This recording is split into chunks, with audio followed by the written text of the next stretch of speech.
2024 संपून 2025 येत आहे. साला या वर्षी तरी मला वाटला का कोणती पोरगी तरी माझ्या आयुष्यात येईल, पण तसा काही झाला नाही. गण्या भाऊ, मला तर वाटतं देवानं आपल्यासाठी कोणती पोरगी बनवलं नसल रे. का माहित देव पोरगी आणि पोराचा लपडा जुडवत होता तेव्हा कोटी होतो तर मी. तुझा माहित नाही डेंग्या, पण मी तर नदीच्या काठावर हगायला गेलतो. पाण्यानं जशी तशरीफ धुत जाओ तसा देवानं जोड्या बनवणी सोडलं.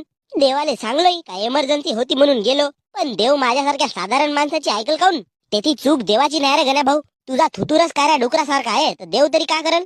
का डेंगू जले पे नमक छिलकता है. क्रिसमस गेला रे गण्या भाऊ. बढिया एक चिठ्ठी लिहून उशाच्या खाली ठेवलं होतं रे. म्हणलो सॅन्टा क्लास रात्री येईल आणि माझा गिफ्ट देईल मला. त्या चिठ्ठी मध्ये खाली लावतास रे डेंगू. रशियन नाही पण रशियन सारखी भारी पोरगी मिळू दे रे शांता बाबा. एक तरी मला लवर पटावा असा लिहिलं होतं रे गण्या भाऊ. पण शांता क्लास काही आला नाही रे. होऊ शकते क्रिसमस आपल्या बायकोसोबत मनवत असेल. काय जमाना आला रे डेंगू. रावणाकडे पुष्पक विमान होता म्हणून लोकायला काल्पनिक वाटते, आणि काल्पनिक शांता क्लास आभाळातून हरणीचा रथ घेऊन तुमच्या इच्छा पूर्ण करायला खाली येणार आहे. वा अबे, लोक म्हणतात म्हणून आपण मानाचा. लोक तर हेही म्हणतात का तू पागल न मी महापागल आहो म्हणून.